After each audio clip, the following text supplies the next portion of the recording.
Bienvenidos a Casa de América, la institución de diplomacia pública que lleva 35 años acercando España a Europa, a las Américas, incluyendo, desde luego, a Estados Unidos. Y les doy hoy la bienvenida al anfiteatro Gabriela Mistral para reflexionar sobre los primeros 100 días de la nueva administración Trump en la Casa Blanca. Es un evento que forma parte de un ciclo que hemos desarrollado desde enero del 25, lógicamente, dedicado a analizar las implicaciones, las consecuencias, los desafíos que supone esta nueva administración Trump para Europa, para España y para América en general.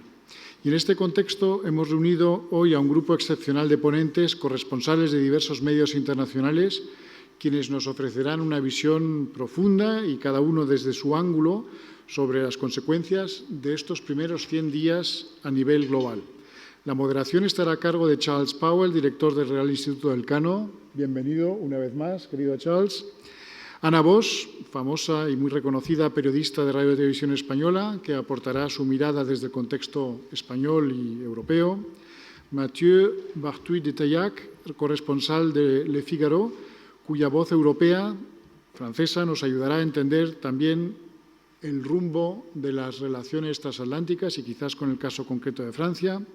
Y Marina Susana Artusa, corresponsal en España del diario Clarín, quien nos ofrecerá una perspectiva sobre las repercusiones en América Latina. Desde enero hasta hoy hemos sido testigos de medidas de la nueva administración Trump que han generado un impacto significativo en el escenario global, como ha sido la reactivación de la construcción del muro, la retirada de Estados Unidos del Acuerdo de París, de la Organización Mundial de Salud, la guerra arancelaria, que recién está empezando con idas y venidas, y desde luego estamos viendo lo que se suele decir, no una época de cambios, sino realmente un cambio de época en el que el multilateralismo cede ante un nuevo escenario internacional más multipolar, mucho más desordenado, con medidas unilaterales. En fin, en algunos aspectos parece una vuelta atrás, en otros aspectos pues es un escenario con muchos desafíos y con muchos interrogantes, sobre todo para Europa. Por lo tanto, sin más, les quiero ceder la palabra a nuestros invitados de hoy y, en concreto, a Charles Powell. Espero que disfruten este debate.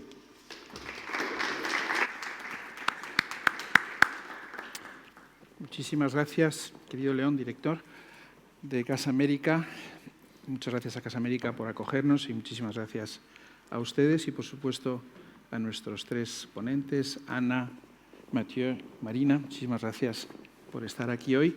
Como ha explicado el director, queríamos aprovechar estos 100 días de Trump en la Casa Blanca para mirar hacia atrás y para intentar poner un poco de orden, en orden conceptual, en nuestros análisis de lo que está ocurriendo, por qué está ocurriendo, cómo lo valoramos desde distintas zonas del mundo y también quizás qué cabe esperar en el futuro. A la hora de hacer balance de estos 100 días, la investigadora principal del Instituto del Cano, que sigue con especial interés Estados Unidos, Carlota García Encina, me hacía notar un par de datos que son curiosos. Por ejemplo, todos ustedes vieron cómo Trump en los primeros días de su presidencia firmaba estas órdenes ejecutivas que luego mostraba orgulloso al público, normalmente unido a una firma absolutamente ilegible, posiblemente inventada incluso. Bueno, pues ha aprobado 124 órdenes ejecutivas en estos 100 días, pero 80 de ellas han sido ya frenadas por los jueces. Y este es un tema sobre el cual quizás podamos volver. Al mismo tiempo, solo ha impulsado 5 proyectos de ley, que es una cantidad muy inferior a la que uno esperaría después de 100 días en el gobierno, lo cual parece sugerir que, por un lado, va a tener problemas con el aparato judicial, está teniéndolos ya, y también con el legislativo. Por otro lado, en lo que se refiere a la política exterior, había prometido poner fin a la guerra en Ucrania, poner fin a la situación en Gaza. Ninguna de esas dos cosas ha ocurrido. Y, por supuesto, pretendía, en teoría, dar respuesta también a los problemas económicos que había en Estados Unidos. Recuerden que cuando se produjeron las elecciones de noviembre, la situación macro en realidad era bastante favorable, no tanto así quizás la situación micro, motivo por el cual quizás muchos estadounidenses votaron como votaron. Pero todo esto creo que nos permite afirmar sin error, equivocarnos demasiado, que estos 100 días, además de ser muy convulsos, no han sido excesivamente favorables a la causa de Donald Trump. Yo quería también, si me permiten, voy a ser un moderador moderado, lo prometo, pero identificar 6 o 7 elementos que creo que son útiles conceptualmente para intentar comprender lo que va a significar esta presidencia. Y básicamente son elementos que identifiqué en su discurso inaugural, un discurso inaugural bastante pobre desde el punto de vista de la oratoria, pero que nos permite identificar 6 o 7 elementos, como digo, que van a marcar esta presidencia. En primer lugar, el narcisismo. Como ya he dicho, incluso creo que en esta sala, ¿no? Quizás todos los presidentes estadounidenses tienen que tener un ego considerable para querer ser presidentes, pero el narcisismo de Trump creo que sobrepasa cualquier otro experimento similar que hayamos podido conocer. En segundo lugar, y esto es bastante peculiar suyo, aunque no es único, el mesianismo. Llegó a decir, como saben, que Dios le había salvado del atentado para poder llevar a la práctica sus objetivos. En tercer lugar, el populismo, fenómeno que conocemos en muchos de nuestros países, también es un fenómeno europeo, por supuesto, pero muy llamativo en el caso de Trump, el hecho de que un expresidente de los Estados Unidos pueda decir que no pertenece al establishment, como si fuese un outsider recién llegado, es realmente chocante, y lo más chocante es que aparentemente mucha gente se lo cree. En cuarto lugar, el excepcionalismo. Esto no es nuevo, hay una vieja corriente de pensamiento en Estados Unidos, unido, por ejemplo, al concepto del destino manifiesto, la idea de que Estados Unidos, por su historia, por la composición étnica de la sociedad, es un lugar excepcional. Pero este excepcionalismo a la Trump es distinto en el sentido de que no apela a valores. Trump nunca apela a los valores, es quizás una de las constantes más sorprendentes de su discurso, sino a la grandeza del país. Y volveré luego brevemente sobre esta cuestión. En quinto lugar, el nacionalismo. De nuevo, esto no es nuevo. Díganme ustedes un presidente de los Estados Unidos que no haya sido también un nacionalista estadounidense. Pero lo curioso de este nacionalismo es lo extremoso que es, lo extremado que es, ¿no? Se encapsula en la frase America First, que por cierto no es, como saben, una frase nueva, es una frase que data de los años 20, pero que se lleva a unos límites insospechados. En sexto lugar, el unilateralismo. Esta idea de que Estados Unidos realmente no tiene socios permanentes, solo tiene intereses permanentes, pero no tiene socios ni aliados permanentes. Es decir, America First en el fondo también es America Alone. América está sola. En séptimo lugar, por último, el imperialismo. De nuevo, esto podría decirse que es una constante en muchas presidencias americanas, y lo llamativo en este caso han sido sus referencias a Groenlandia, a Canadá, al Canal del Panamá, todos ellos, como digo, elementos bastante llamativos. Hay una cuestión que a mí me fascina y que no se plantea mucho. El eslogan de Trump, como ustedes saben, es Make America Great Again. Y la pregunta que yo siempre me hago, pero que no se hace suficientemente la gente, creo, es, primero, ¿cuándo dejó de ser grande América? Si el objetivo es que sea grande de nuevo, ¿cuándo dejó de ser grande? Y si se fijan ustedes, lo curioso es que los héroes de Trump son todos héroes del siglo XIX. Andrew Jackson, él se ha comparado explícitamente a Andrew Jackson, las elecciones del 2016 las ha comparado a las de 1828, y su otro héroe es McKinley, un presidente de finales del 19, hasta el 1901. Es decir, sus grandes héroes son del 19. Él no ha identificado nunca como modelos presidentes conservadores republicanos del siglo XX. Nixon nunca le ha gustado por su involucración en Vietnam, Eisenhower por ser general politizado, Reagan por ser excesivamente librecambista, liberal en lo económico, los Bush por haber involucrado a Estados Unidos en sucesivas guerras. Es decir, realmente Trump es interesante desde el punto de vista del pensamiento conservador americano. Y la pregunta con la que quería arrancar, pero podéis, por favor, sentiros absolutamente libres a la hora de responderla, es empezando por lo general, ¿no? Desde vuestra perspectiva, desde la de vuestros países, desde la perspectiva de vuestros medios de comunicación. Quizás son tres preguntas interrelacionadas, ¿no? La primera es si pensáis que Trump es un síntoma o es una causa. Es decir, ¿es síntoma de unas tendencias que estaban ya latentes en la sociedad americana desde hace décadas probablemente, o es él la causa de la aceleración histórica que parecemos estar viviendo? Unido a esto, podríamos preguntarnos, ¿Trump es un fenómeno coyuntural, pasajero, que podremos dejar atrás cuando abandone el poder, si es que lo abandona, cuando le corresponda? ¿O es en realidad algo mucho más profundo y estructural, ¿no? Y la última pregunta, que va también relacionada con las otras dos, es, ¿pensáis que todo lo que está haciendo Trump, tanto en casa como en el exterior, es realmente existencial, es decir, un cambio sistémico que va a tener consecuencias profundas en Estados Unidos que nos van a afectar a todos? ¿O pensáis que quizás, curiosamente, va a ser, como decía antes, más pasajero, ¿no? Me gusta decir en broma que hay una escuela de pensamiento de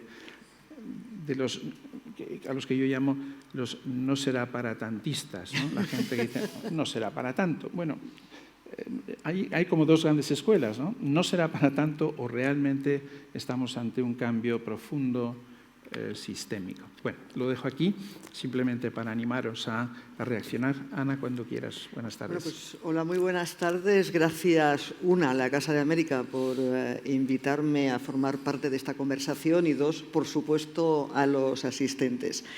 Me han anotado las preguntas, así que las voy a ir respondiendo. Síntoma y causa. Yo creo que es síntoma y es causa y creo que hay importantes argumentos para lo uno o para lo otro. Yo creo que él es un síntoma, él en 2015, en 2016, cuando la primera elección, es síntoma de un sentimiento, de un movimiento latente en los Estados Unidos, que había tenido una primera erupción en forma articulada de partido con el Tea Party de Sarah Palin a principios del siglo. Y entonces es un síntoma, él será muchas cosas, entre otras inculto, porque él mismo, digamos que se vanagloria de ello, pero al mismo tiempo es muy hábil para algunas cosas. Y entonces yo creo que Trump fue muy hábil en detectar eso que estaba ahí, de lo que él es síntoma, y capitalizarlo en votos. A partir del momento en que se convierte en presidente en 2017, el síntoma empieza a convertirse en causa. Es decir, porque va reproduciendo, o sea, va alimentando adeptos. Trump, el Washington Post en la primera presidencia seguía un conteo diario de la cantidad de mentiras o falsedades que emitía diariamente. Tiene un récord imposible de igualar o de acercarse, pero entre las muchas falsedades que pronuncia Donald Trump, en una cosa tiene razón. Cada vez que se ha presentado a las elecciones, 2016, 2020, 2024, ha aumentado el número de votos. Ha ido aumentando, es decir, no los pierde, los gana, con lo cual él al mismo tiempo, y en la primera campaña electoral, él repetía una cosa en los actos políticos, cuando todavía no sabíamos que iba a ganar, y es, esto no es un partido, esto es un movimiento. Y esa es otra verdad. O sea, él es síntoma de algo que estaba latente, entre otras cosas, un desapego, un desprestigio tremendo de todo lo que se asociara con institucionalismo, o sea, desde, por supuesto, el gobierno, los congresistas, el sistema judicial, los medios de comunicación con Solera, un gran desapego de todo eso y lo sabe capitalizar. Y a partir de él, cuando tiene poder, él se convierte en causa de que eso se siga reproduciendo, porque además él va alimentando, él lo alimenta todo eso a base de las teorías conspirativas, como por ejemplo que hay un deep state, ¿no? Que hay un estado profundo ahí y que él ha venido a salvar. Es que hay, si uno sigue la política de los Estados Unidos y sigue los movimientos, ese movimiento que hay detrás de Trump, hay de todo, evidentemente, ¿no? En 70 y pico millones de votantes hay muchas cosas. Pero hay una parte que conecta con ese mesianismo, porque hay una parte que es casi religiosa. Siguen al líder. Y la verdad y la mentira lo es en función, no de lo que digan los datos, lo es en función de lo que diga ese Mesías. Si lo dice Trump, es verdad. Y entonces, si Trump alimenta una teoría conspirativa, como lo dice Trump, da igual que los datos lo desmientan, da igual que pongas ahí un espejo y digas, mira, esa es la realidad, ahora es la ventana, no es así, da igual. Lo ha dicho Trump, o sea, palabra de Trump, lo creemos, señor. ¿Es coyuntural? Pues yo creo que precisamente porque primero fue síntoma, porque eso existe, creo que no es coyuntural, igual que no son coyunturales los populismos o el auge de los nacionalismos en Europa. Creo que es una cosa y que tanto los políticos que no participan de esa ideología como los medios de comunicación y los analistas haríamos bien en no subestimarlo como hemos estado haciendo hasta hace poco. Y luego, si es existencial o es provisional, en cuanto hoy, que se cumplen, como recuerda la Casa de América, 100 días de este Trump 2, en Estados Unidos se hacen mucho esa pregunta y llegan a la conclusión alarmante de que el daño que ha infligido a la democracia, a la administración, a las estructuras de la democracia de Estados Unidos en estos 100 días no son fácilmente reconvertibles si dentro de 3 años y medio llega otro presidente. Es decir, que es aquello de, bueno, son 4 años, luego ya vendrá otro y lo rehará. No, hay algunos efectos de ya solo estos 100 días que van a perdurar. Eso lo dicen los estudiosos estadounidenses sobre el impacto en Estados Unidos. Fuera, bueno, pues por traerlo a Europa, ya hemos decidido, lo han decidido los 27 gobiernos, se va a aumentar el gasto en defensa. Y ese es un cambio que tenemos que asimilar en Europa, que ese no es coyuntural, ese no es transitorio. Vamos a gastar más en defensa.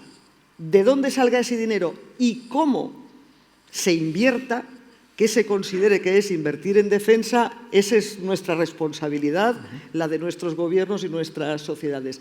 Pero creo que hay una parte de los efectos de Trump y como es también si Europa asume que no solo con Trump, porque ya nos venían avisando desde Obama y diría que desde el segundo Bush, ya nos venían avisando de que, por decirlo en un lenguaje coloquial español, el primo de Zumosol ya no iba a estar ahí por mucho más tiempo y que tenemos que crecer y que espabilarnos. Y lo último que voy a decir, para no enrollarme mucho más en la primera intervención, es que de mis años en Estados Unidos, viviendo allí, y luego los años que sigo la política y la sociedad estadounidense, en Europa y en España, que somos con Alemania tal vez de los países más reacios con todo lo que tenga que ver con el gasto militar y la militarización de nuestras economías, en Estados Unidos la visión que hay general, no solo de los republicanos, también de los demócratas y de la sociedad es, bueno, estos europeos tienen el mejor Estado social del mundo. son una excepción de bienestar, de estado del bienestar en el mundo.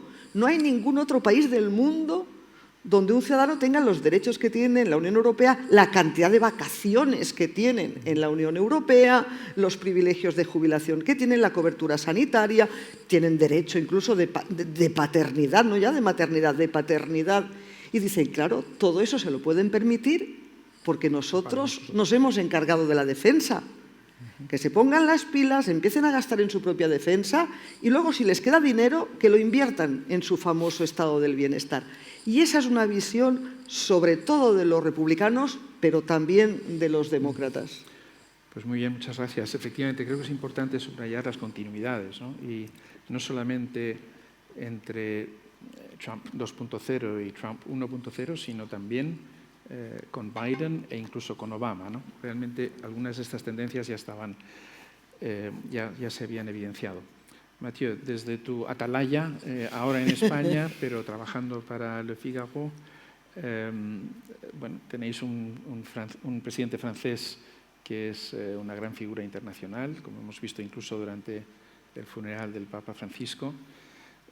¿Cuál es el debate? ¿Cómo definirías el debate en Francia sobre Trump? ¿Cómo es percibido? ¿Qué temores suscita? ¿Qué entusiasmo suscita también, ¿no?, en algunos sectores del espectro político? Adelante. Yo me he leído un poco los balances de esos 100 días que se hacían de cara a esos 100 días, ¿no?, en mi periódico, pero en otros, y he visto tres formas de juzgarlo, ¿no? Un poco como en tu introducción, y a lo mejor me sirve también para responder a tus tres preguntas. La primera es qué se ha propuesto o qué ha empezado incluso a hacer, ¿no? Lo has hablado tú también un poco, pero yo quería ver en varios ámbitos. En el ámbito político, declarar una guerra a los jueces y al Estado de Derecho, en el sentido de en su aceptación de separación de poderes, ¿no?, que es pues, una embestida que yo no recuerdo ni de mi vida ni de mis clases de historia contemporánea, que también lo vemos en su ofensiva, su deseo de deportar a migrantes, también en contra de las leyes o torciéndolas para recurrir a una ley que les declara enemigos de guerra, ¿no?, básicamente, también con la oposición de los jueces. Y la tercera cosa política es una ofensiva directamente con la Constitución, que es evocar, medio en broma, medio en serio, medio por colaboradores, medio él directamente, la posibilidad de presentarse, no sabemos si presentarse, de ejercer un tercer mandato o de que no acabe su segundo mandato, ¿no? Bueno, que es una cosa que en Europa hasta hace poco, Francia en particular, presidentes, mientras eran democráticamente elegidos, podían perpetuarse, pero que no corresponde en absoluto, corríjanme si me equivoco, a la tradición norteamericana, ¿no? En lo económico, pues evidentemente los aranceles, esa guerra comercial, seguimos en ese mismo léxico de ofensiva, de lo belicoso, y cortar por medio de su bromance, ¿no?, de su primer amigo Elon Musk, con la herramienta prestada de Argentina, ¿no? Y lo último, internacional, pues evidentemente el romper con las alianzas, pero eso me lo definió un geopolitólogo francés que vino a Madrid hace poco, Pascal Boniface. Me dijo, de la misma forma que Gorbachev puso fin al mundo, al bloque soviético, Trump pone fin al mundo occidental. Por dos razones, desde dentro y desde fuera. Desde dentro, evidentemente, por romper con la Alianza Atlántica, poniendo claro que los primeros artículos de la OTAN son papel mojado, que no tiene por qué defender un país europeo agredido, y por eso por dentro y por fuera, porque una de las alianzas que estructuran el mundo desde hace décadas es la oposición Occidente Rusia. Esa desaparece porque la mitad de Occidente se declara más o menos amigo o aliado provisional de Rusia, ¿no? Y la segunda pata de lo internacional que ha empezado a hacer son declaraciones de anexiones, ¿no? Que hemos dicho, de Canadá, de Panamá, de Groenlandia. ¿Con qué resultados? A lo mejor para los que nos hemos asustado con la primera parte, la parte de resultados puede un poco reconfortarnos. La parte política, bueno, tiene unos de los peores sondeos a los 100 días, ¿no? No a años luces de sus predecesores, por lo visto. Parecidos a su primer mandato, pero ha perdido 6 puntos en los sondeos. Para alguien que es tan narcisista, como has dicho antes, pues a lo mejor se lo tiene que... A lo mejor le puede orientar, o no sé, si le puede hacer recular. En términos económicos, pues los aranceles se ha tenido que frenar, no por oposición judicial y política parlamentaria, sino por la fuerza de los mercados, ¿no? Esa mano invisible que tanto nos disgusta cuando impone, o creemos que impone el rigor presupuestario, pues parece que cuando uno pesca o peca en el extremo inverso, pues lo mismo que una ex primera ministra británica, pues quiere hacer reconducir o le para los pies, ¿no? Su proyecto de hacer dimitir al presidente de la FED tampoco ha dado resultados de momento. Y internacional, bueno, no ha anexionado a nadie. Veremos si es posible, parece que es difícil. Y la última, su pregunta que me hacía es, ¿con qué oposición? La oposición nacional, pues lo acabo de decir, como poco falta una estructuración, ¿no? No sé dónde están los demócratas, no tengo un ojo tan puesto como Ana, por ejemplo, en la vida política estadounidense, pero por lo menos no trascienden, ¿no? Una persona como yo, que no es observador atento de los Estados Unidos, no oye la voz demócrata.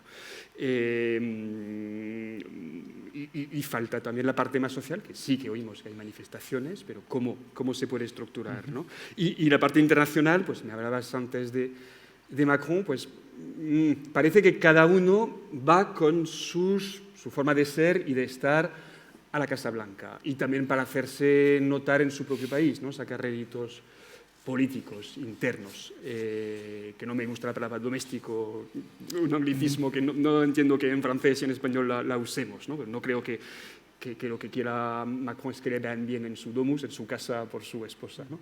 Entonces, en su terreno de política nacional, pues evidentemente Macron no tiene mayoría para aplicar sus políticas en Francia, pero ve que ahí hay lo que llamamos en Francia el dominio reservado, ¿no? Como si fuera un territorio de caza, ¿no? Que ahí dejan tradicionalmente, incluso cuando tienes a un gobierno del signo político opuesto a lo que representas, te dejan el terreno internacional en buena parte, ¿no? Entonces, aprovecha ese terreno y aprovecha el relativo vacío. Va a la Casa Blanca y es verdad que tiene cierto entrenamiento, entonces da una de cal y otra de arena. En las formas es bastante amable. Yo recuerdo que en el primer mandato de Trump Macron le quiso epatar, le quiso invitar a la Torre Eiffel, o sea, le hizo el kit perfecto del turista VIP y un poco nuevo rico americano, y pues entonces el pack con la Torre Eiffel, con el desfile del 14 de julio que dijo que quiso imitar para la fiesta nacional americana, y a la vez consigue decir algún mensaje, como decirle delante de él y de los periodistas, bueno, no le llamo mentiroso, pero dijo que lo que acaba de decir faltaba la verdad, que Europa paga más de la mitad de la ayuda militar a Ucrania, ¿no? Con eso quería aterrizar a tus 3 preguntas. ¿Es síntoma o es causa?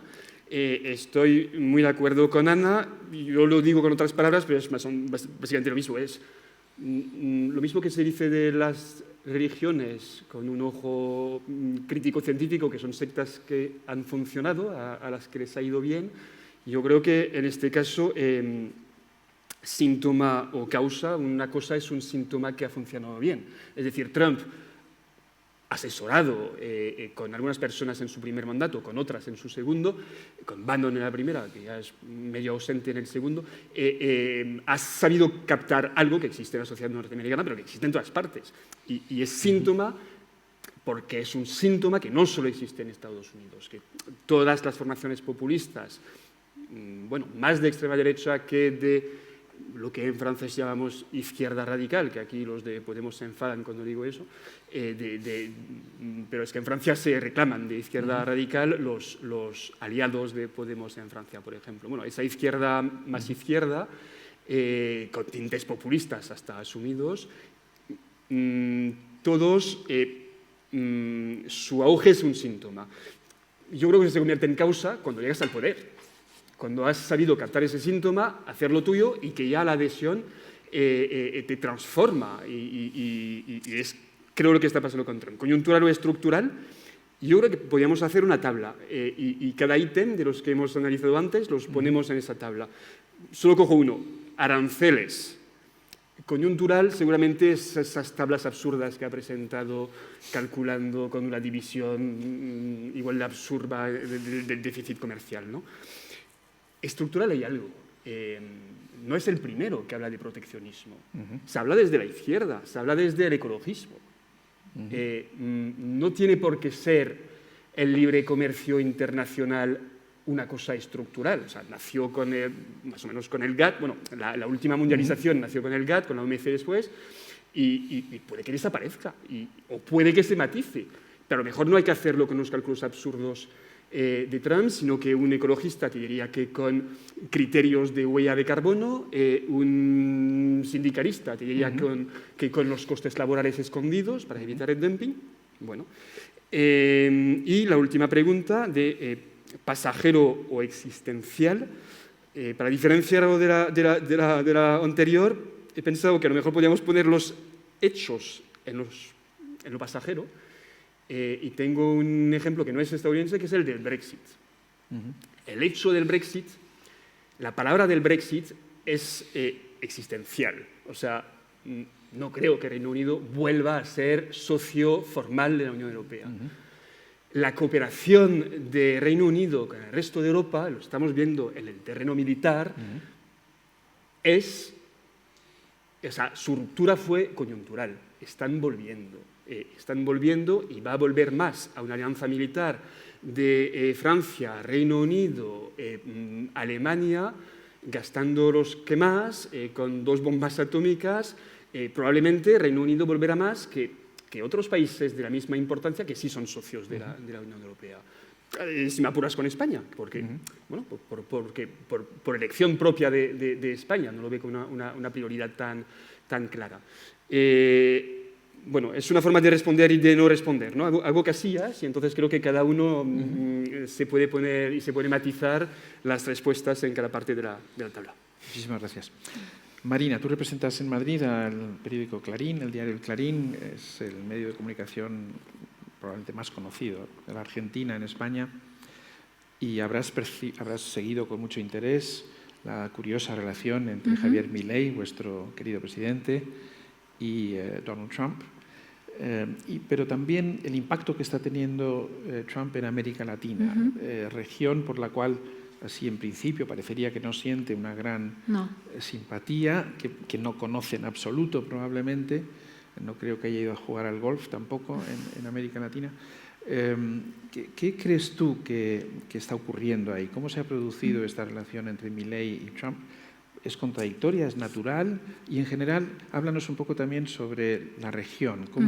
¿Cómo se está percibiendo el fenómeno Trump desde América Latina? Gracias. Bueno, desde América Latina lo que sí podemos decir es que para el presidente Trump, América Latina es más un problema a resolver que una región, ¿no?, aliada con la cual poder crecer o desarrollar políticas. Un poco tomo algunas ideas que ya se han expresado acá, es decir, Trump está llevando adelante una política muy personalista, muy individualizada, con aquellos gobiernos que le resultan afines. La Argentina en este momento está de gran romance con el presidente Trump, El presidente Milei en los últimos 15 meses, por ejemplo, para dar un datito, viajó 10 veces a Estados Unidos. Y en estos viajes, debo decir que algunos fueron anteriores a la asunción de Trump en enero de este año, pero casi siempre se encontró con el presidente Trump o con Elon Musk, ¿no? Que también ahí hay un romance interesante. Vos recordabas el regalo de la motosierra que Milei llevó en su última visita. Respecto de la región, Trump tiene como una mirada de una gran subestimación, por lo menos es lo que le está manifestando hasta ahora, que ya la tuvo durante su mandato anterior, pero acá queda clarísimo que Latinoamérica está asociada a la criminalidad, al narcotráfico y a la inmigración ilegal. Y este tema de las grandes deportaciones que anuncia, que tiene pensado hacer, que ha empezado a hacer, es decir, también tiene como muy claro que, por ejemplo, muchas de esas personas las quiere confinar en cárceles como, por ejemplo, las de El Salvador, ¿no? Es decir, tiene una mirada como muy utilitarista respecto de qué es lo que esa América Latina le puede ofrecer. Hay una mirada que no sé cuán novedosa es respecto de un nuevo colonialismo, ¿no? Entre los ejemplos que Charles vos citabas, es decir, el que tiene que ver con la región es volver a apropiarse del Canal de Panamá, ¿no? Es decir, que también es algo que le interesa. Y hay otra cosa que ya va a salir seguramente acá, que es cuál es la relación que América Latina tiene con China, que es lo que a Trump le preocupa muchísimo. Hace no mucho envió al responsable del Tesoro a Buenos Aires y el tema ahí es, el mensaje por lo menos que Trump mandó, fue el de decir, ojo que lo que no queremos es que China haga con América Latina lo que hizo con África, donde se instaló en un continente al que nadie le prestaba demasiada atención y firmó como acuerdos puntuales para quedarse con los recursos. Que no suceda eso con América Latina. Es cierto que, es decir, si tomamos algunos datos un poquito más estadísticos, por ejemplo, en el año 2000, estos son datos de Bloomberg, esa es la fuente, ¿no? Pero en el año 2000 China tenía un intercambio comercial con América Latina de aproximadamente unos 14 millones de dólares. Bueno, ahora estamos hablando de 500 millones de dólares, ¿no? Es decir, es cierto que China con su política que conocemos, ha avanzado sobre América Latina. Y el gran problema que Trump divisa respecto de la región también es, y que no sucede no solamente respecto de América Latina, porque también lo tiene respecto de Europa, también lo tiene en general, y es que su balanza, le da déficit. En América Latina el déficit entre lo que se exporta y lo que importa es aproximadamente de un 20%. Entonces, esto es lo que de algún modo lo lleva a lanzar estas bocanadas de aranceles. Y respecto de esto también hay otra cosa que es un detallecito por ahí de color, pero que para mí es muy, muy fundamental y es, creo que algo que Trump está haciendo y que hace mucho daño en general al continente que sea, y es el hecho de atentar contra el valor de la palabra. Porque un día dice una cosa, otro día dice otra. Acá el subtítulo del panel propone, ¿no?, la mirada de los corresponsales. El trato que tiene hacia los periodistas es de un desprecio. Es decir, aquellos que no son favorables a sus discursos, a quienes promociona y hasta los tiene sentaditos en el gobierno, es de un desprecio absoluto, de una falta de respeto total, a desautorizarlos, a interrumpirlos, a callarlos. Y hay algo que tiene que ver con esto, ¿no?, con el valor de la palabra, que está totalmente, minimizado, ninguneado, no importa, es lo que digo hoy, es lo que firmo hoy, lo que dibujo y lo que muestro. Mañana por ahí vemos. Y respecto puntualmente de la relación con Argentina, un poco que era lo que me preguntabas, Charles, es interesante por ahí, a mí me gustaría subrayar un par de paradojas o contradicciones, porque el presidente Milei siente una gran admiración con Trump, pero en cuanto a las políticas que están llevando a cabo, tanto uno como el otro, digo, no van paralelas, ¿no? Es decir, Trump tiene esta impronta de este famoso del Make America Great Again, quiere decir, bueno, aranceles, yo ya gasté demasiado en proteger, ¿no? A la OTAN, gasté demasiado, ahora voy a proteger lo propio.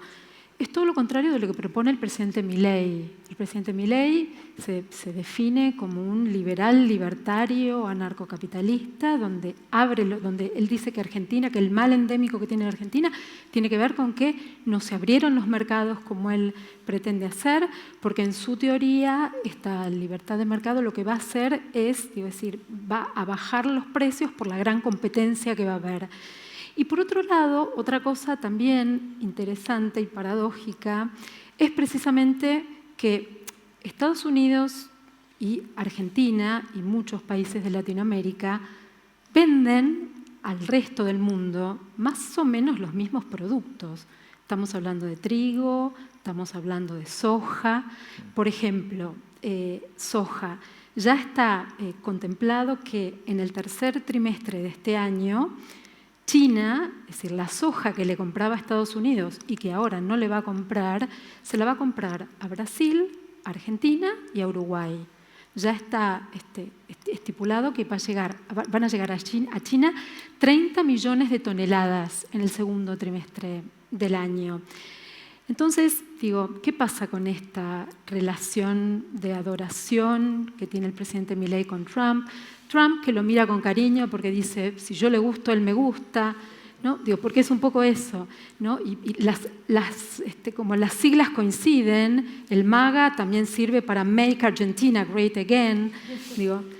Es curioso, no deja de ser como muy, muy interesante qué es lo que puede suceder. Y respecto de lo que vos decías, bueno, esto va a quedar, no va a quedar. Yo creo que todavía hay como un gran interrogante de todo lo que el presidente Trump anuncia y pone en marcha. ¿Qué de todo esto quedará? ¿No? Gilles Lipovetsky, el filósofo francés, su último libro, que habla de la fascinación de la autenticidad. El título del libro es La consagración de la autenticidad, en el que cita mucho a Trump, a pesar de que el libro se publicó antes del último triunfo, ¿no? Y lo que creo que sucede es eso, ¿no? Líderes como Trump, vos hablabas del rasgo mesiánico, ¿no? O este rasgo de auténtico, de genuino, de sincero, que también lo comparte con Milei. Milei también es un gran outsider, alguien que no tenía ningún tipo de aparato político, que de hecho lo está construyendo ahora. Este año hay elecciones, los que serían las midterm elections, y le está construyendo ese poder de la territorialidad del cual carecía totalmente. Era alguien que no venía de una tradición política, de un partido político. Él inventa La Libertad Avanza, que es su partido, ¿no? Y cómo ambos se apoyan mucho en esta idea de el Mesías, ¿no? El que viene a salvar. Es un datito también anecdótico, pero por ejemplo el presidente Milei habla de las fuerzas del cielo, que son las que lo iluminan y las que lo van a ayudar a sacar a Argentina de la crisis histórica y cíclica que atraviesa desde hace más de 100 años. Pero es muy interesante lo que se está generando ahí. Y respecto de la percepción de Trump en estos 100 días, ¿no? Hay una encuesta de la CNN que se publica ahora precisamente por los 100 días de mandato, que señala que Trump es el presidente que en estos primeros 100 días es el que menos aceptación tiene desde hace 7 décadas, es decir, creo que desde Eisenhower, ¿no? Y los que más marcan esa tendencia son los hispanos, ¿no? Es decir, hay apenas un 28% de hispanos que están más o menos de acuerdo con lo que está haciendo, más allá de generar, mucha antipatía, mucha xenofobia dentro de la misma sociedad norteamericana, donde los hispanos tienen una presencia muy importante, y más allá de desestabilizar las economías regionales, porque también hay muchos países latinoamericanos que no viven, pero que se apoyan mucho en las remesas de esos hispanos que viven en Estados Unidos y mandan platita mensualmente a sus familias en sus países de origen. Bueno, con las deportaciones, es decir, todo eso se acaba y eso va a generar un gran desequilibrio puertas adentro en cada economía latinoamericana. Muchas gracias. Es muy interesante lo que decías de las contradicciones, de estos amores tan súbitos. Los amores siempre son un poco contradictorios. Porque, claro, uno entiende, por ejemplo, la Internacional Socialista tiene sentido, ¿no? Porque en teoría, el movimiento solidario, etcétera. Pero estas internacionales nacionalistas son contradictorias en sí mismas, ¿no? ¿Cómo pueden sentir los hipernacionalistas de todo el mundo que realmente van a poder hacer cosas juntos, ¿no? Pero a pesar de eso, es muy interesante cómo identifican en otros líderes estilos, propuestas que les pueden ser útiles, ¿no? Ana, volviendo a Europa, Sí. yo creo que ha habido, o hay también como dos actitudes o dos interpretaciones del impacto que puede tener Trump, ¿no? Por un lado, hay quien piensa que Trump puede ser eso que a menudo hemos llamado un federador externo, es decir, lo percibimos como una amenaza, como tú decías, el primo Zumosol ya no está o está dedicado a otros temas, básicamente a China y a Asia-Pacífico, y por lo tanto ha llegado el momento de que los europeos nos tomemos en serio, por ejemplo, la defensa, ¿no? Pero al mismo tiempo también hay otros que sostienen que ante todo Trump va a ser un disgregador externo, es decir, está empoderando tanto a movimientos como a partidos como a individuos en nuestras sociedades europeas, en todas ellas, de tal manera que en realidad eso va a tener un efecto disgregador que va a debilitar la fortaleza de la integración europea, que va a plantear nuevas dudas, como ocurrió ya con Brexit, sobre la viabilidad, el atractivo, etcétera, del proyecto europeo, y al final, por lo tanto, entrarían en colisión dos fuerzas antagónicas, quienes quieren más Europa, una unión cada vez más estrecha, como dicen los tratados, y quienes piensan que realmente Europa, bueno, es esta cosa burocrática, ingobernable y contraproducente, ¿no? ¿Cómo ves tú el juego de estas dinámicas? De nuevo, ¿crees que en todo caso la integración europea, al ser un fenómeno ya antiguo, consolidado, con una trayectoria bastante clara, será capaz de sobrevivir este nuevo envite? ¿O si por el contrario piensas que realmente esto también plantea un riesgo existencial?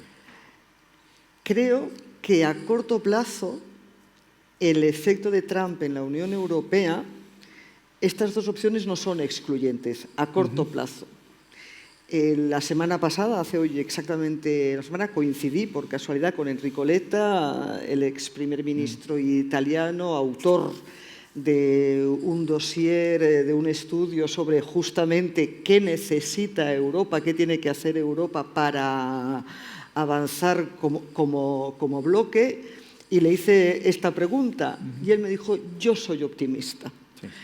Entonces, yo creo que en el corto plazo se pueden dar ambas cosas, evidentemente en el largo no, porque en el largo sí que son excluyentes, o somos más fuertes o nos disgregamos, no hay manera de conciliarlo. Y creo que a día de hoy depende bastante de si uno es optimista o pesimista.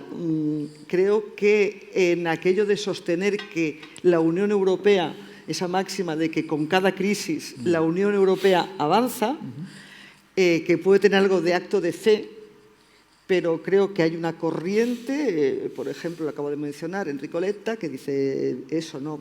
Desde fuera y quienes quieren una Europa más, entre comillas, federal, evidentemente quieren y van a hacer todo lo posible por aprovechar esta oportunidad para avanzar en ese sentido, pero en la otra tenemos nada más y nada menos que a los Estados Unidos, por vía de su presidente Trump, que no quiere negociar con un bloque supraestatal.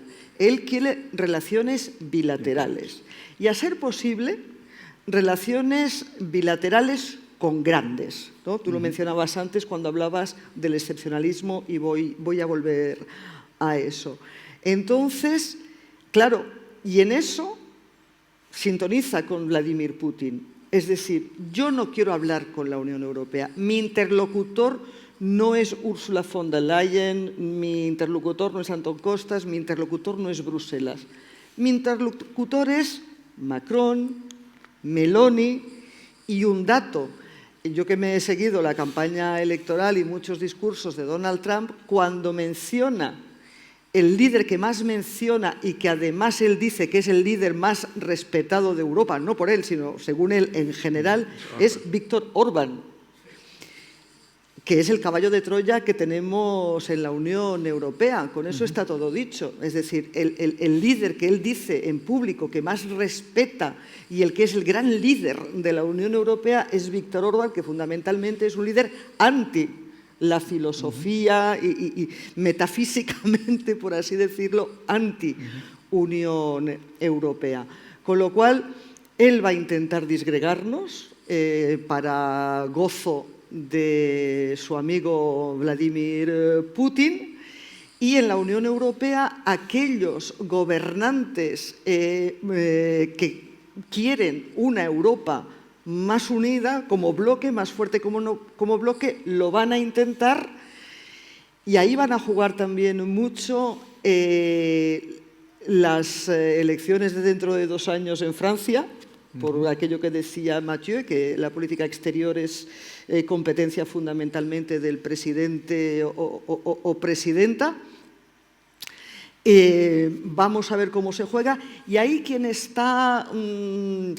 quiere tener un papel de puente es Giorgia Meloni, la primer ministro italiana. Ella ideológicamente se sitúa en la derecha que sintoniza con Donald Trump, es la derecha de Vox, la derecha de Marine Le Pen, la derecha de Orbán, esa derecha nacionalista, proteccionista.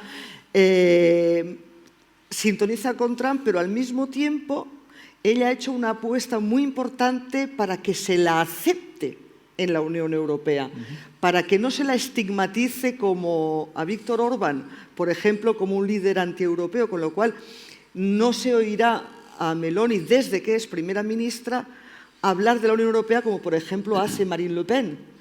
No lo hace porque ella quiere que la respeten, ella quiere estar en la mesa de Bruselas. Italia es la tercera economía de la Unión Europea y quiere Meloni que como tal se la trate a ella como portavoz, representante de la tercera economía europea.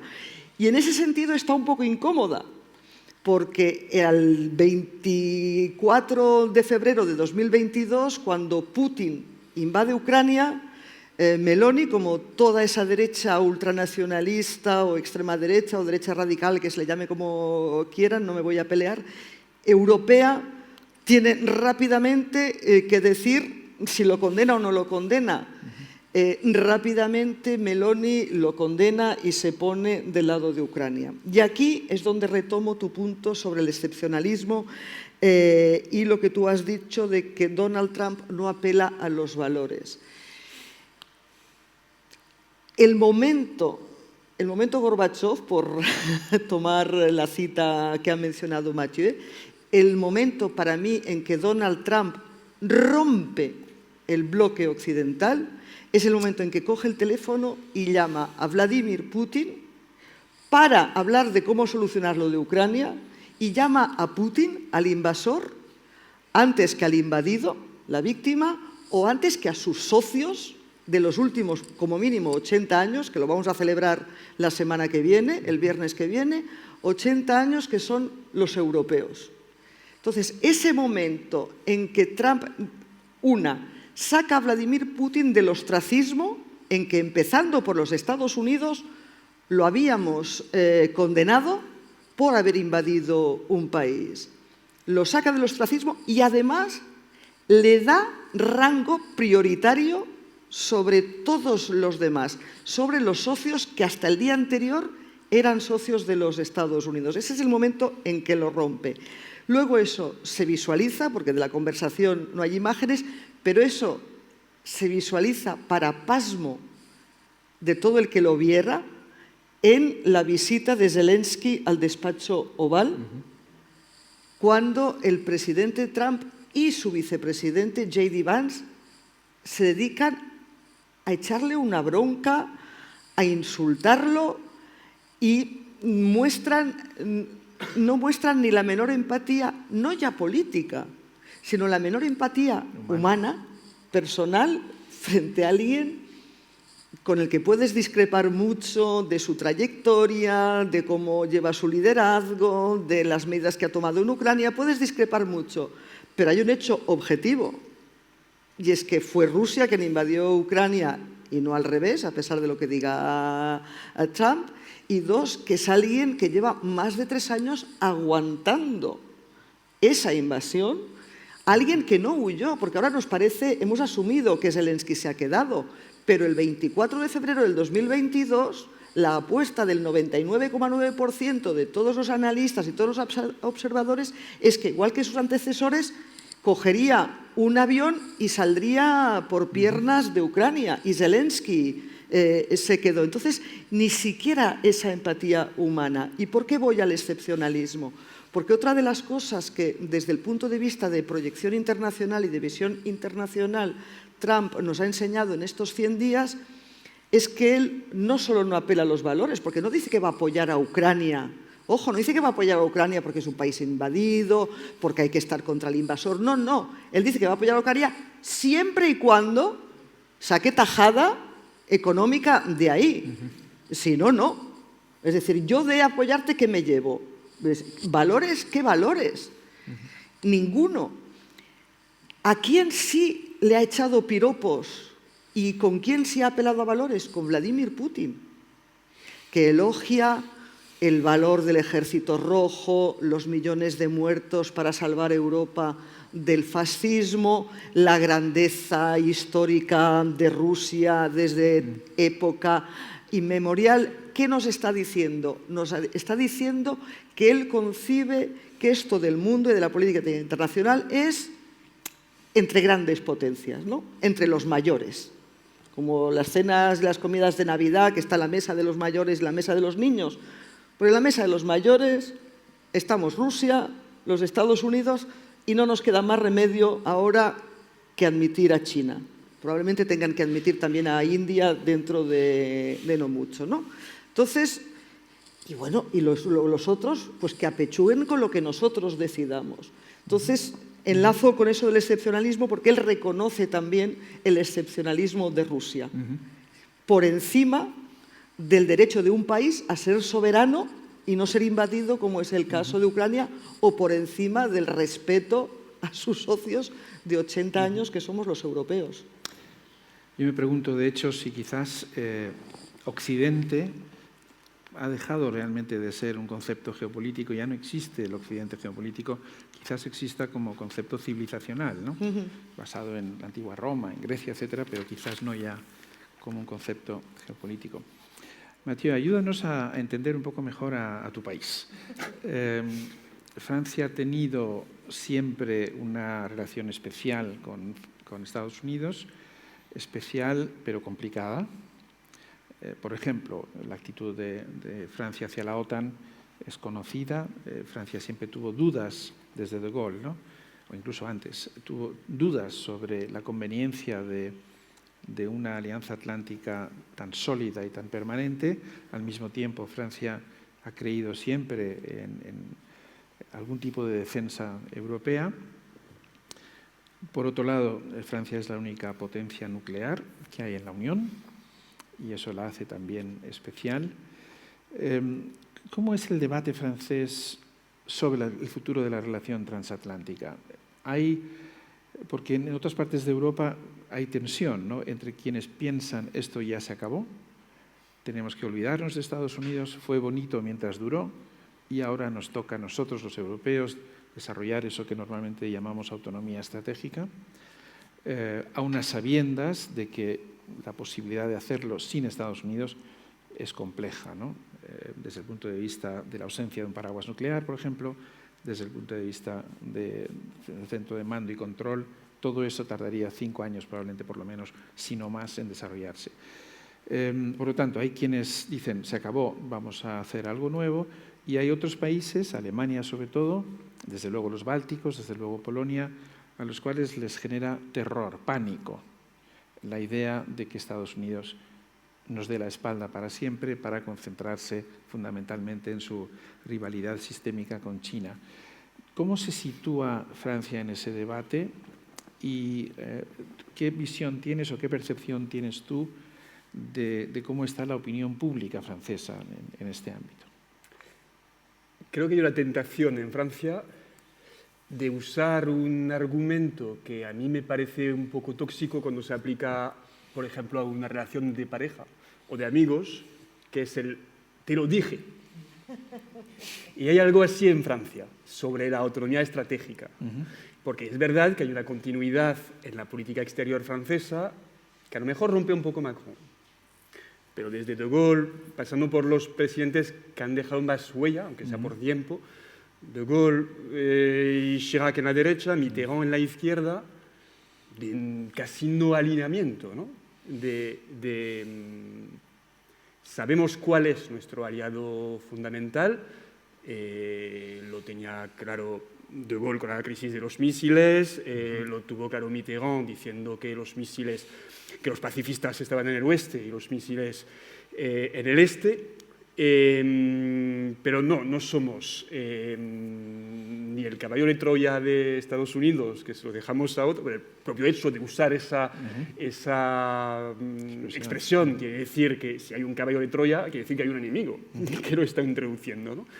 Entonces Francia está en eso, llevamos décadas diciendo que Europa tiene que defenderse por sí misma o por lo menos, si no todos quieren, cada X años surge en Francia una propuesta que lleva un nombre distinto cada vez, de Europa a varias velocidades, de centros concéntricos, de Europa de la defensa, de los que quieran, venid con nosotros, vamos a hacer una mutualización hasta cierto punto, porque no puedes, yo no tengo un gran conocimiento de política de defensa, pero todos los que sí saben de disuasión te dicen la disuasión ni se puede compartir ni se puede precisar mucho. Francia tiene, y los países que tienen la armada atómica tienen una guía bastante implícita de cuándo te autorizas a usar la bomba nuclear. Y Francia dice cuando están en juego sus intereses vitales, creo que es. Posiblemente los intereses vitales de Francia incluyan toda la Unión Europea, ¿no? Pero si tú lo verbalizas y si dices, porque hay gente que dice Francia tendría que hacer un gesto fuerte y decir la bomba atómica la pongo mi escudo al servicio de Europa. Pero si lo dices así, estás dando muchas pistas al enemigo, ¿no? Si se pone al teléfono. Entonces, Francia está, yo creo que orienta mucho una visión común en Francia de decir, porque además es muy gratificante, ¿no? Es decir, teníamos razón antes que los demás, ¿no? Pero donde voy a mortificarme un poco después de explicar este ejercicio de autobombo que existe en Francia, es que esta visión francesa de no alineamiento o de entre dos, no sé si ahora mismo es Francia quien más la representa. Y ahí voy a hacer un poco piropo, pero hay gente en la izquierda que ha tomado nota de que Pedro Sánchez, guste o no, ha decidido reconocer al Estado palestino antes de Francia. Macron acaba de dejar a entender que lo va a hacer de aquí al verano, ¿no? Después de decir que no era el momento de criticar a la posición española. Me decía otro politólogo que el hecho de firmar una declaración común con Lula y con el presidente sudafricano, cuyo nombre no recuerdo ahora mismo, que ha hecho también España, pues antes a lo mejor lo hubiera hecho Chirac o lo hubiera hecho Mitterrand. Y que ahí no es una cuestión de izquierda o derecha. La posición francesa en Oriente Próximo siempre ha sido de defensa del derecho de Israel a existir y a defender su existencia y de reconocimiento de una democracia con sus evidentemente limitaciones muy fuertes, sobre todo en su respuesta militar a la agresión terrorista de la que ha sido víctima, y a la vez de defender el derecho de los palestinos a tener un territorio y de ir ahí y de defender la posición francesa. Hasta Chirac se enfrentó en unas imágenes muy vistas en Francia con un inglés macarónico y a lo mejor hasta forzando el acento francés, diciendo a los soldados israelíes que le iban a impedir el paso en una iglesia que tiene históricamente protección francesa, esas cosas del laicismo loco francés, diciéndoles a los, no lo voy a hacer la imitación en inglés, pero diciéndoles a los soldados israelíes, ¿qué queréis? ¿Que vuelva a mi país? Eso no son métodos, es una provocación y demás. O sea, Francia siempre ha estado con esa pretensión de tener una voz propia. No sé si ahora mismo esa visión no alineada la tiene Francia o la ejercen o hay un sitio para otros. Sí que lo tiene en el aspecto militar, de decir, asumimos que el escudo estadounidense no está o va a fallar muy rápidamente, organicémonos ahora. Y ahí me uno a tu pregunta inicial y voy a decir que me gustan tus preguntas por una razón que a lo mejor te hacen odiar mis respuestas, que es que no me parecen disyuntivas. Y a lo mejor tiene que ver con mi formación muy cartesiana de ciencias políticas en Francia, de tesis, antítesis y síntesis. Pero creo que, por una parte, evidentemente, puede unificar a los líderes, más que a los pueblos o a los partidos europeos. A los líderes europeos. Ana, muy justamente, ha citado a Orbán como mejor amigo y más europeo más respetado de Trump, pero hay un mejor enemigo más respetado de Trump europeo, que era Jean-Claude Juncker, que cuando fue a negociar en nombre de la Unión Europea se ganó el respeto, un señor que cuando no se le conoce parece bastante gris, cuando lo conocen hace reír a todos los jefes de gobierno por visto en Bruselas. Este señor se ganó el respeto de Trump como negociador, porque es la virtud de la que más presume Donald Trump, y recuerdo que se quedó atónico cuando Juncker le dijo, bueno, me tengo que ir, que no me va a esperar, que me voy a perder el avión. Que un igual, supuestamente, o en todo caso, en posición de negociar con él, tuviera que viajar en un avión comercial, le dejó atónito, evidentemente. Entonces, hay una parte que sí, que es para esperanza de Europa, es un tópico, pero es un tópico que se ha verificado en el COVID, que se ha verificado en la crisis económica y algo se verifica en la guerra de Rusia en Ucrania, que es nos construimos en las crisis y nada más. Pues ahí, una Europa de la defensa, si se quiere, o una Europa estratégica que a lo mejor convencerá a más socios, se puede construir ahí. Que si un país, lo decíamos antes, no ve tan claro, bueno, ahora el gobierno acaba de decir que sí, que sube el gasto de forma muy rápida al 2%, ¿no? Pero con señales un poco raras vistas desde fuera. Es decir, eso de no me gusta la palabra rearme, ¿quién dijo? Creo que era Rajoy, ¿no? Política para adultos. ¿De qué estamos hablando? O sea, estamos hablando de rearme, no estamos hablando de dar dinero a solo ciberseguridad, aunque sea importante, y a nuestras industrias para que reorientemos fondos de Europa, ¿no? Estamos hablando de si la protección americana cesa, si tenemos la capacidad de sustituirla, ¿no? Pero bueno, si algún socio no quiere ir tan allá, pues hay opciones también de hacer oír una voz europea distinta, que no pase necesariamente por el armamento y el rearme, ¿no?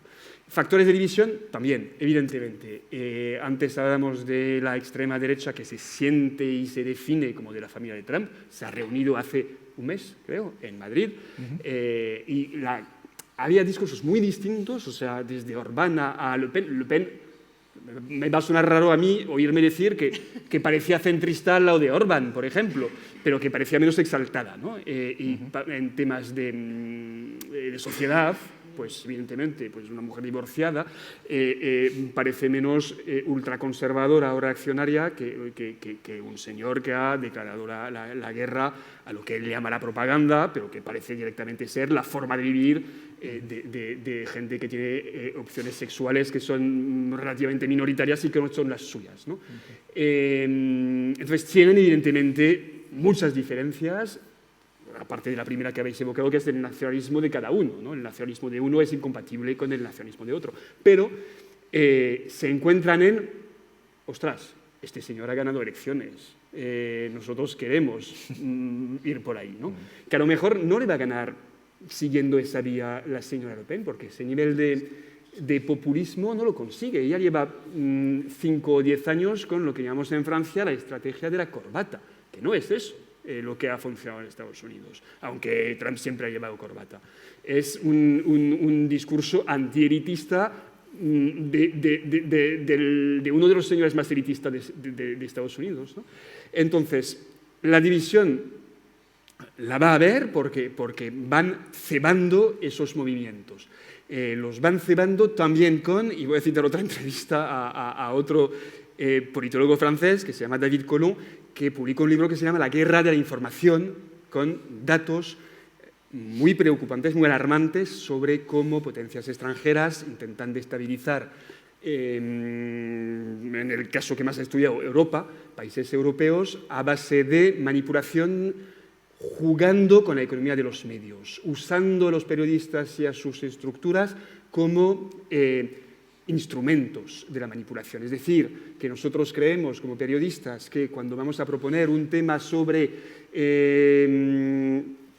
los bichos, no me acuerdo la palabra, los insectos que infectan París y las ratas en los Juegos Olímpicos, estamos proponiendo un tema original y fundamentado, pues ocurre que a lo mejor lo hemos visto y tiene una base, pero lo hemos visto cebado en redes sociales por bots pagados por Rusia. Y entonces estamos haciéndole el juego a Putin sin darnos cuenta. Entonces, ese factor de división existe y va a existir, pero lo mismo divide también a sus propios aliados. Porque, como decíais antes, cada vez que diga una barbaridad o una propuesta de arancel, pues yo veo a la gente de Vox bastante molesta. ¿Qué contestamos? Bueno, han encontrado el comodín de decir el principal arancel de la Unión Europea son sus normas y las trabas que ponen a los agricultores. Hombre, eso durará hasta que el agricultor vea que no puede vender su exceso de producción a Estados Unidos porque hay un arancel. Entonces, sí, hay división y hay factores de unidad. Yo he visto de momento que iban cada uno a la Casa Blanca, pero que mantenían la forma de decir yo no negocio por mí, negocia la Unión Europea. A ver si siguen ahí. Marina, por trasladar esta pregunta al ámbito latinoamericano, ¿qué crees que está ocurriendo, qué efectos está teniendo Trump dentro de vuestras sociedades? Si quieres lo restringes a la Argentina o también a otros lugares. Y a efecto regional, o sea, no solamente dentro de cada sociedad, sino ¿qué impacto crees que va a tener en América Latina como región? Por ejemplo, podía decirse, ¿no?, que una de las consecuencias no deseadas por Trump puede que sea la firma del acuerdo Unión Europea-Mercosur. Veremos si se produce, cómo se produce, ¿no? Pero hay que convencer a Francia. Sí, efectivamente. Estamos aquí todos involucrados. Pero se está diciendo, ¿no?, que por un lado los europeos vemos que necesitamos otros socios en América Latina, en África, en Asia, porque no podemos apoyarnos tanto ni depender tanto de Estados Unidos. Pero también, esta sería la parte positiva, la parte negativa es que efectivamente Trump tiene aliados políticos en esta región que creo que no visitó en absoluto en su primer mandato. No se dignó visitar un solo país latinoamericano, lo cual realmente es bastante llamativo, ¿no? Ni siquiera México, obviamente. ¿Cómo ves esto? Es decir, empodera a ciertos sectores de vuestras sociedades, pero al mismo tiempo también puede que vuestros países vean nuevos motivos o tengan nuevos motivos para querer colaborar más juntos. Bueno, hay dos cositas interesantes que una tiene que ver, me voy a circunscribir por ahí a la sociedad argentina, porque es algo que no pasa en todos los países latinoamericanos. Y es que Argentina, precisamente por su largo historial de crisis y de altibajos económicos, mucha población argentina, a pesar de que somos un país fundamentalmente hecho de inmigrantes, fundamentalmente españoles e italianos, los argentinos históricamente, los que pudieron, han querido emigrar. Y hay como dos puntos aspiracionales en la mentalidad de un argentino. Uno es Madrid, España en general, porque seguramente tienen un antepasado español, porque el tema del idioma en el hecho de emigrar a España, a Europa, facilitaría muchísimo. Y otro de los destinos aspiracionales que figura en el imaginario argentino es Miami, donde juega Messi actualmente. Pero Miami es un destino muy aspiracional para una gran parte de la sociedad de clase media argentina. Y este Trump tan, un poco arrollador, verborrágico, un poco está como frenando eso, ¿no? Porque también hay que decir que obviamente, para los argentinos relativamente es más sencillo emigrar a Europa teniendo un pasaporte de la Comunidad de la Unión Europea, fundamentalmente, como digo, español o italiano, por un abuelo, un bisabuelo, algún ancestro, que Estados Unidos. Entonces, también es cierto que hay un gran porcentaje de argentinos que han emigrado a Estados Unidos en condiciones por ahí no del todo legales, con lo cual esto también frena mucho dentro del imaginario social ese destino, esa especie como de paraíso que es Estados Unidos, Miami, esto un poquito frena. Por otra parte, tomando otro de los aspectos, Charles, que estabas proponiendo, este gran como envión, ¿no?, de esta posibilidad de que finalmente el acuerdo entre Unión Europea y Mercosur, del cual se viene hablando tanto, que España, mismo el presidente Sánchez muchas veces se mostró como favorable a que finalmente esto se lleve a cabo, depende de las administraciones. Por ejemplo, puntualmente el presidente Milei, tomando un poco la posta de la política que tiene que ver con el con comercial a nivel internacional de Estados Unidos, no es muy amante de estos acuerdos de libre comercio. De hecho, por ejemplo, no le está dando ningún impulso en particular ni a Mercosur, estoy hablando puertas adentro, ¿no? A nivel regional. Hay otro acuerdo que es el UNASUR, tampoco.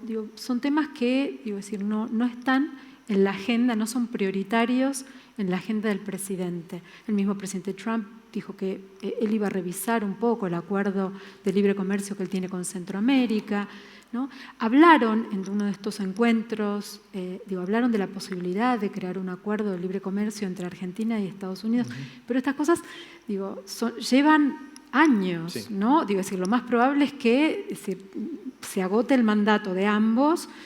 No entremos ni siquiera como a considerar la posibilidad de que sean reelectos, pero seguramente van a agotar este mandato sin que haya posibilidades de que esa idea o eso que les gustaría se llegara a concretar. Con lo cual, es un momento, aparte también, por ejemplo, en la Argentina, fundamentalmente, el presidente Milei está como muy concentrado en su política económica, en bajar el gasto fiscal, en reducir la inflación.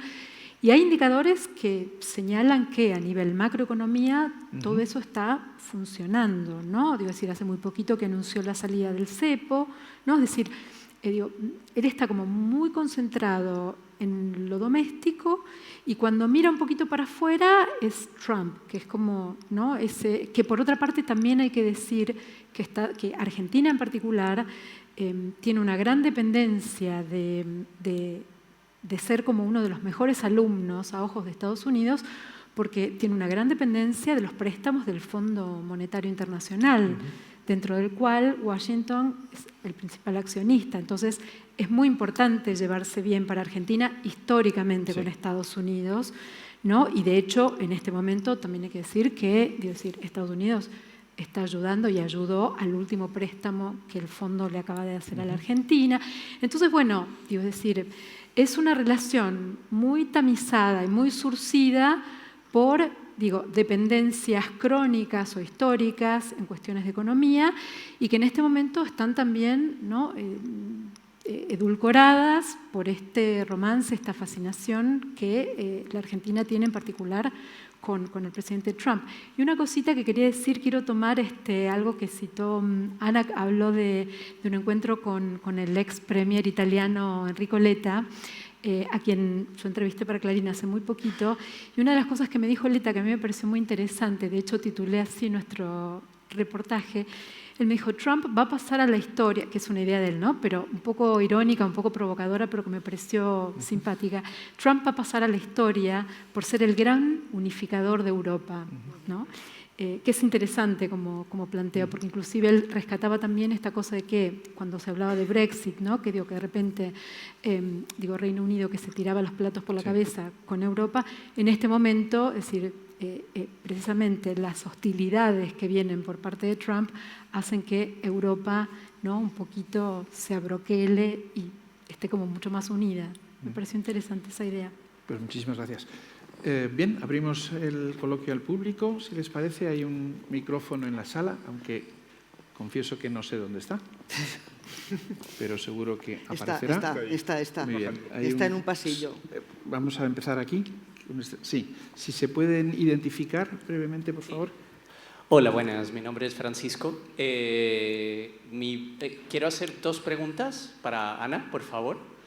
Porque has vivido en Estados Unidos y hay una cosa que me causa mucha curiosidad, es todas estas leyes firmadas por Trump no tienen que ser aprobadas por el Congreso, porque es algo que me pregunto cada día, ¿no? Cada vez que sale una ley digo, pero este señor le aprueban, o sea, él se aprueba solo, no hay un debate en el Congreso, ¿qué pasa con esto, no?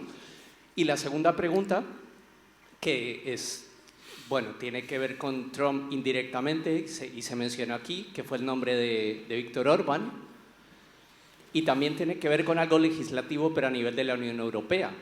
Con todo lo que ha sacado adelante Orbán a nivel antidemocrático, ¿por qué no se pone sobre la mesa echar a Hungría de la Unión Europea? Yo todavía no lo entiendo tampoco. Gracias. Muy bien, vamos a tomar alguna pregunta más. Por seguir un poco el orden, caballero, no me olvido de usted. Gracias. Alberto Pico, antiguo funcionario del Banco Interamericano de Desarrollo y colega de José Juan Ruiz, claro. Entonces, una pregunta para acá, al corresponsal. Para Ana, ¿qué percepción tiene de alguna mejora del Partido Demócrata con respecto de las elecciones midterm, que van a ser dentro de poco? Para nuestro colega del Fígaro, si la única ventaja de ser tan mayor como yo es que en los años 50 se produjo un intento apoyado por Estados Unidos de generar un ejército europeo de defensa. Tal vez es un lejano relato que no sé si el presidente Macron y el primer ministro Starmer están considerando pensar en ese fracaso para no cometer los mismos fracasos. Y finalmente la tercera pregunta a nuestra colega argentina es que como funcionario del Banco Interamericano de Desarrollo muchos años, he asistido a cambios presidenciales en Estados Unidos con ideas distintas según quién tomaba el poder, sean los demócratas o los republicanos. Pero, sin embargo, nunca he oído a ningún equipo republicano ni a ningún equipo demócrata atacar al secretario de la Reserva Federal. Para mí ha sido un shock como funcionario internacional. Muchas gracias. Muchas gracias. Cogemos una última.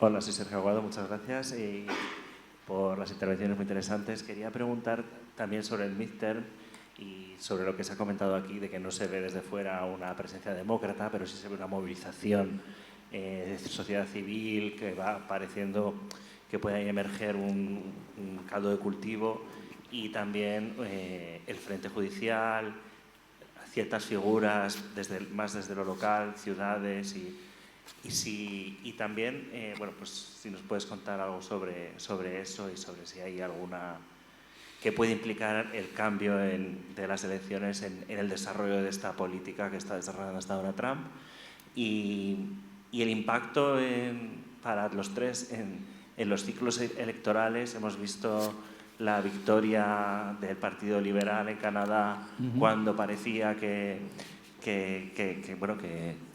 ha sido contra todo pronóstico, que se veía un cambio de ciclo. ¿Cómo puede impactar Trump en los ciclos electorales en otros países? Gracias. Muchas gracias. Pues Ana. A ver, voy a intentar ser lo más escueta posible.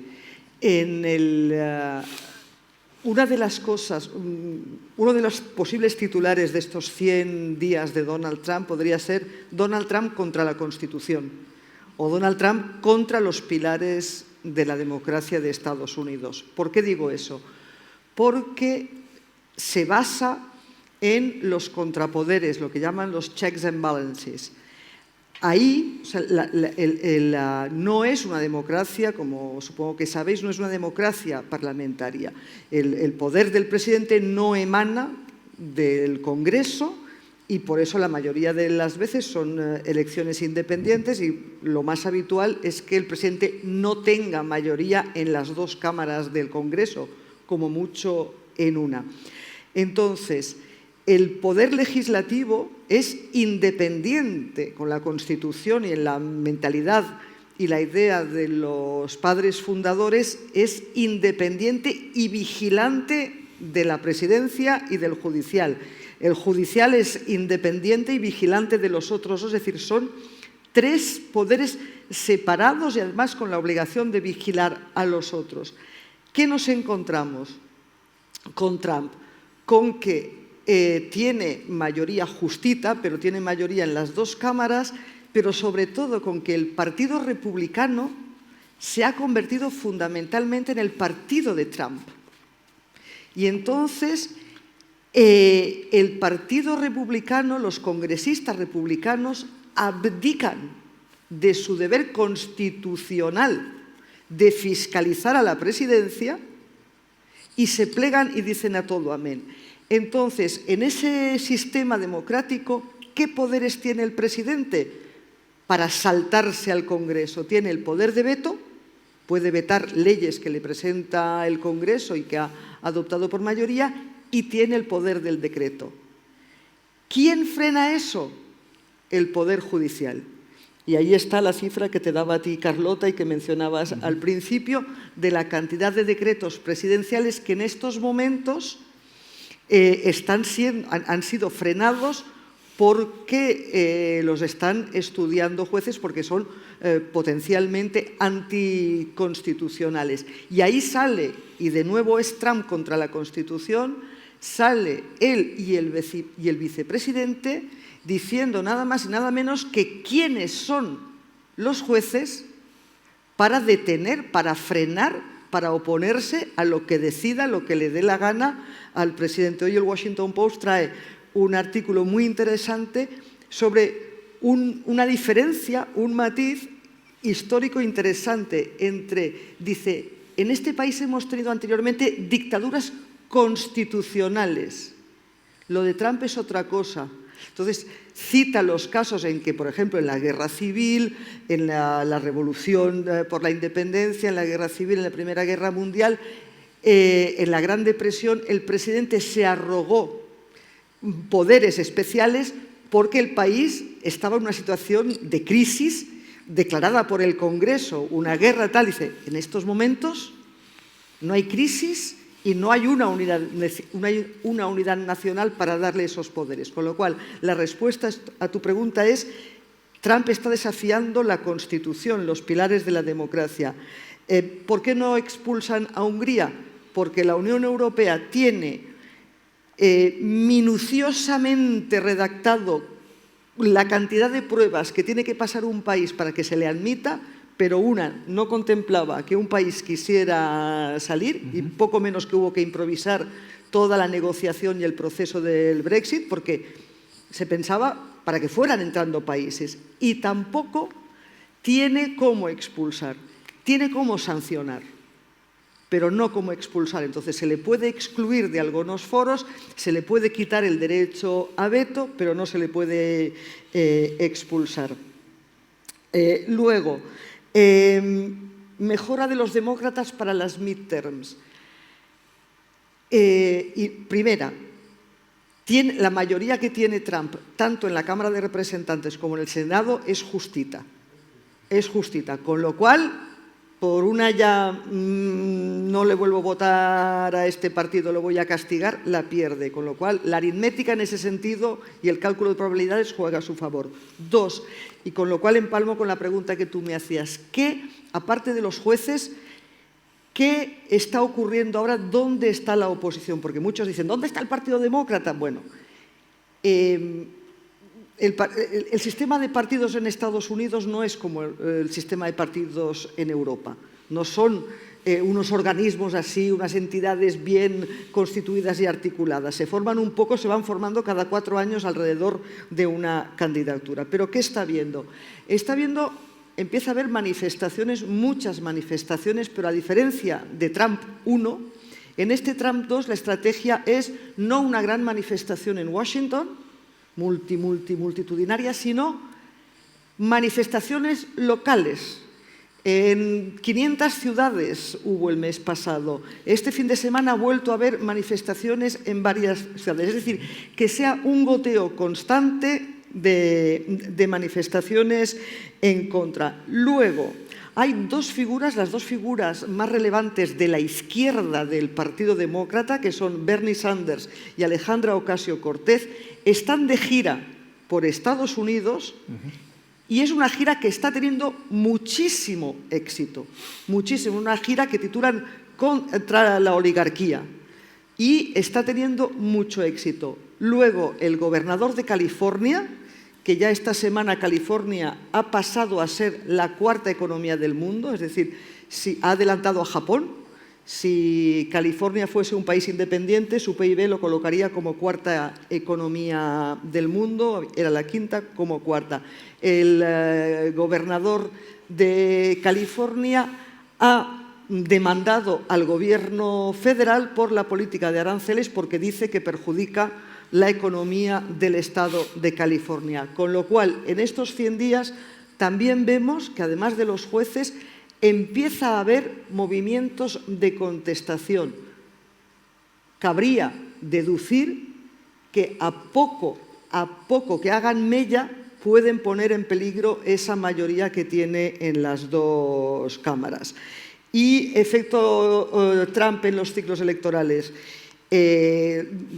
A mí lo de Canadá me tiene fascinada, porque Trump ha resucitado a un muerto, pero lo ha resucitado por reacción a la contra. Es un mesías, efectivamente. Pero a la contra. Es decir, en enero el Partido Liberal estaba muerto. Justin Trudeau dimitió, que es algo que a ningún político le gusta hacer, dimitió por haberse así, pues sacaba unos resultados menos malos su partido. Y entonces se les apareció la Virgen.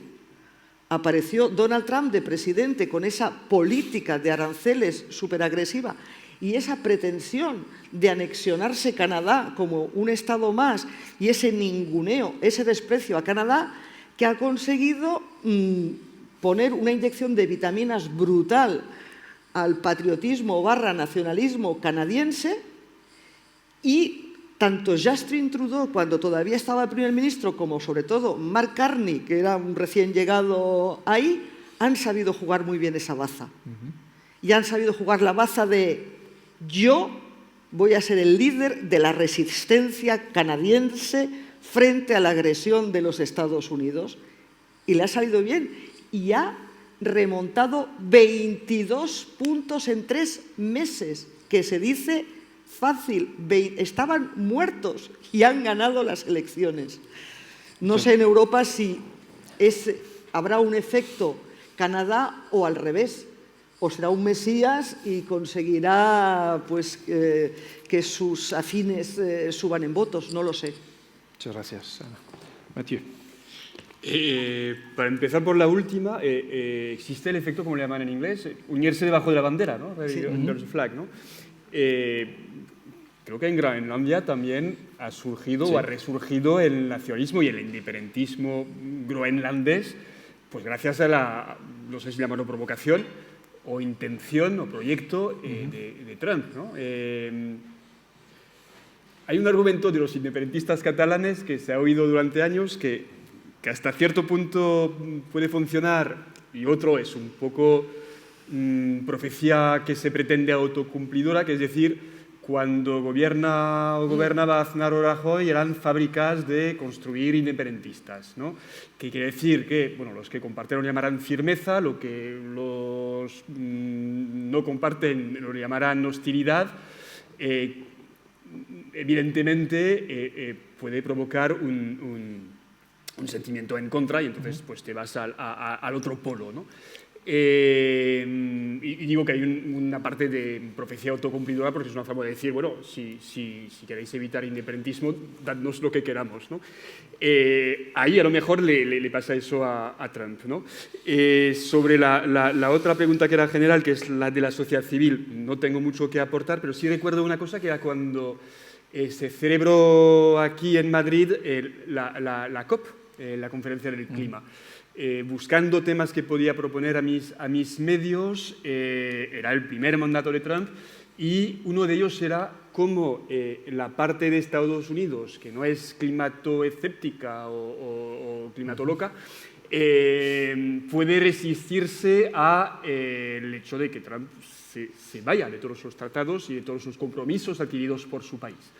Y uno de ellos era todo lo que no es el Estado y que a lo mejor en Estados Unidos es más potente, desde luego, que en Francia, que son pues, los Estados federados, que son las ONGs, la sociedad civil, que son las ciudades, que son potentes también, de lo poco que sé de Estados Unidos, y que ahí podían tener sus proyectos. Sumando todo, pues no llegabas a lo mejor, pero sí que podías amortizar un poco el golpe, ¿no?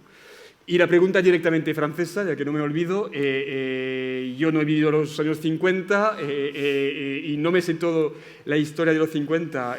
Para mí pasaba más por la construcción europea del carbón y del acero y la parte de defensa no me la sé tanto. Yo creo que no estoy en la cabeza de Emmanuel Macron, pero que él tampoco. Es decir, creo que tiene una forma adanista de vivir el poder, de que el poder empieza con él. Se cree, o sea, su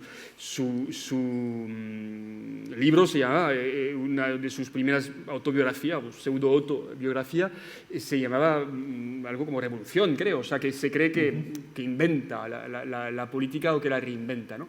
Entonces creo que no, por lo poco que sé de su psicología, no me lo veo mucho aprender tanto del pasado, pero creo que tampoco es tan grave porque creo que hay muchas diferencias y la primera de ellas es que si se hace una Europa de la defensa, no sé si un ejército o si una federación de recursos, en este caso será, hombre, no contra Estados Unidos en el sentido de no para ir a atacar a Estados Unidos, aunque la última vez que Francia estuvo en Estados Unidos fue para liberarlos, que a veces ahí es un poco mi aspecto nacionalista que va a surgir, pero que cuando dicen que sin ellos o Francia o la resistencia de los países no hubiera conseguido imponerse al nazismo, hombre, habrá que recordarles también que son de los pocos países que no se han conseguido su independencia solos, ¿no?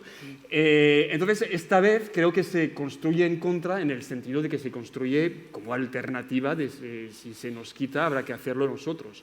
No sé si sirve tanto un proyecto, o sea, aunque sea como contraejemplo, no sé si sirve tanto un proyecto que era más bien si no me equivoco, de fomentarlo desde Estados Unidos como potencia de propuesta, ¿no? En este caso es potencia de te lo quito, a ver cómo te las reglas, ¿no? Muy bien. Yo soy profesor de Historia de la Integración Europea, así que si me permitís la pedantería, estábamos hablando de la Comunidad Europea de Defensa, contra la cual votó Francia en 1954. Votaron juntos en contra de ella los gaullistas y los comunistas, porque les parecía intolerablemente europeísta, ¿no? En defensa de la visión más nacionalista intergubernamental francesa, ¿no?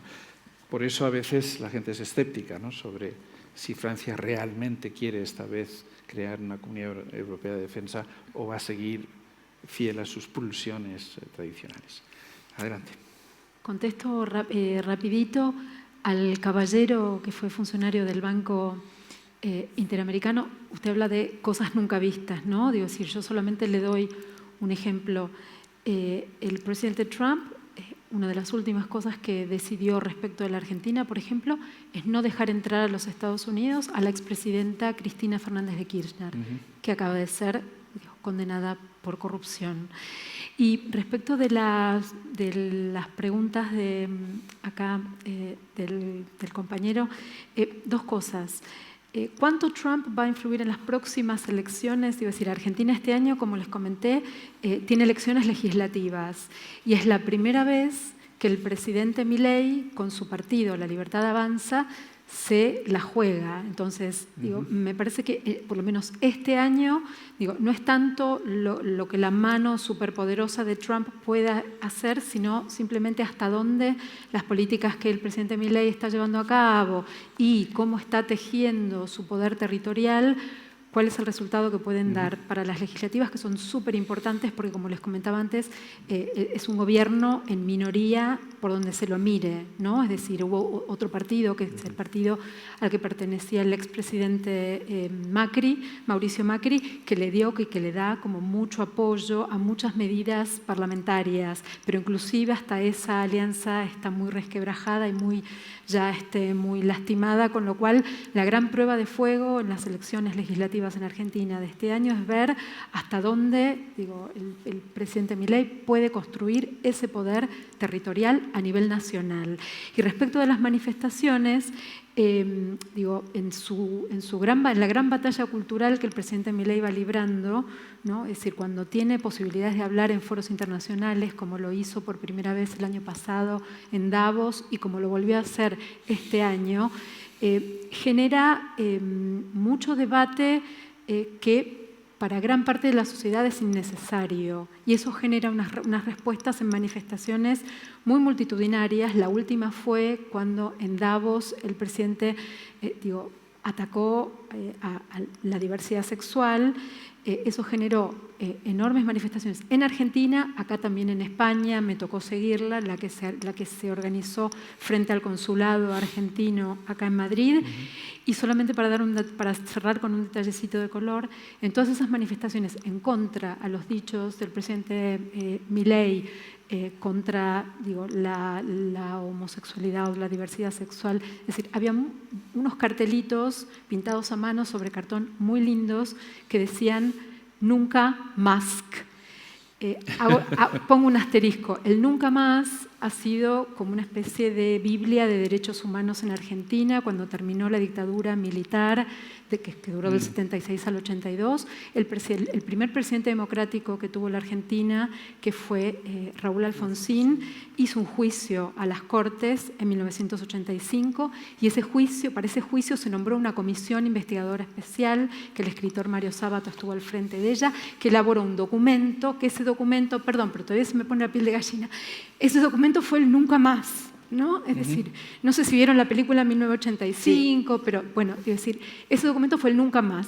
Y retomo esto para este dato, donde había muchísimos carteles, tanto en Buenos Aires como acá en Madrid, donde el cartelito decía «nunca más». Muchas gracias. Solo dos apuntes en relación con la pregunta a la que ha contestado muy bien Ana sobre los poderes del presidente. Trump defiende una interpretación de la Constitución que es la teoría de lo que llaman the unitary executive, que básicamente es una lectura que otorga más poderes al presidente de los Estados Unidos de lo que muchos constitucionalistas creen que realmente es posible, ¿no? Yo estuve hace un mes, 2 semanas en Washington entrevistándome con directores de think tanks y también gente del Partido Demócrata.